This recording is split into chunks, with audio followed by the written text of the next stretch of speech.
So Richard, how did you think the debate went tonight?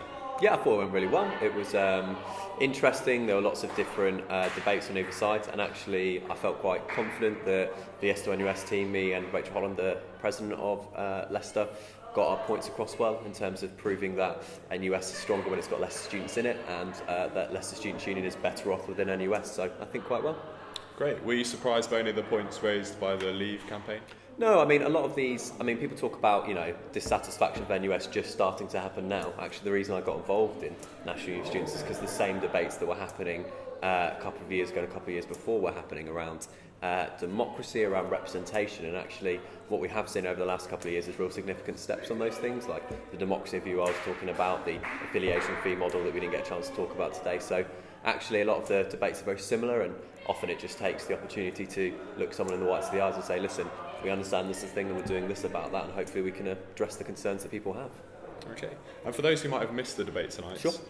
Could you reiterate the benefits of the NUS being affiliated with the University of Leicester Students' Union, and also what it means for our students? Yeah, I think there are three main things that there always are. One is the strong national collective voice of students across the country, and that's something that Leicester students get from NUS. We are in rooms with government, we are in rooms with businesses, with stakeholders articulating and representing students. You do not get that if you're outside of those structures, you don't get to input into that. So that's number one. The second thing is the union development bits. That's the bit that I'm in charge of, and that's around everything from the research that Rachel was talking about tonight. That was about legal advice, it's about the support we give to sports teams and societies, and all the things that we do to make students' unions better and Leicester Students' Union better. And the third and final is the fact that we help students' unions make money through things like the purchasing consortium, but also we save students money through things like the NUS Extra Card. So all of those things are net benefits to being a member of NUS, and actually things that you would, I think, sorely miss if Leicester left NUS, and I think NUS would sorely miss Leicester if it left NUS. Okay. With regards to the NUS Extra Card that you mentioned, what do you think could be done to perhaps increase its popularity among students, particularly as it now competes with other free-to-join student discount providers? Yeah, I guess it's a growing market, right? So when NUS Extra Card started in 2005, it had like three main aims. One was to put money back into student unions, which is what it does, £3 million every single year. That 20k that Rachel was talking about is replicated across all student unions. The second is that it saves students money in very exclusive ways, so 60% of the partners are exclusive. I think we need to build that to make it something that people still want.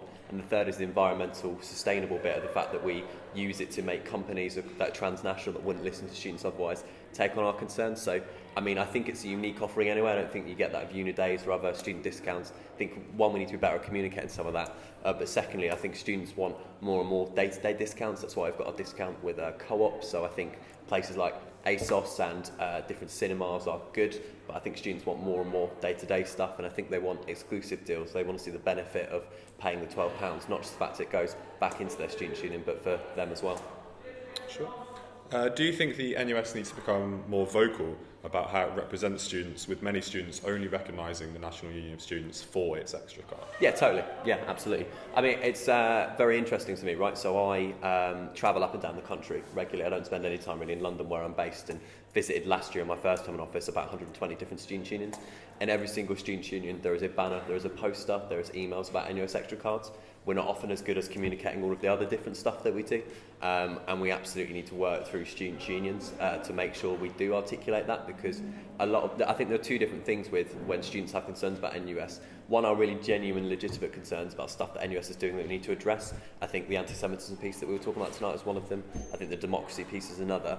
And sometimes it's just that students don't know, and students aren't aware of the benefits, and I think we at NUS and student unions locally need to just be better at communicating them sometimes.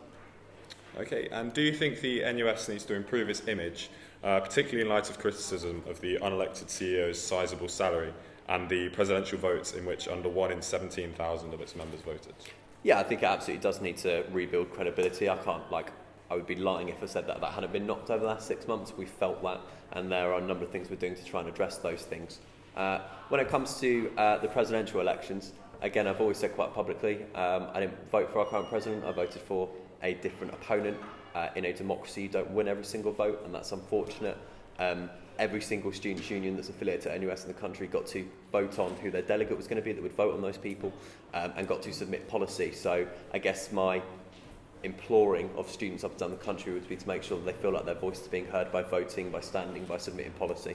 When it comes to the chief executive, I always find this one a bit interesting actually, because our chief executive is a chief exec of a multinational organisation that has 7 legal entities, that has a multi-million pound turnover, and actually the same people that complain about the fact that the government spend too much time intervening in business are now the same people actually who are complaining that NUS pays its chief exec too much and that we allow ourselves to spend too much money. I think the market defines how much that we need a good candidate to run NUS, and if we didn't, it would cost more money for student unions and students. So I think that the wage is reflected in how much we ask a singular person to do.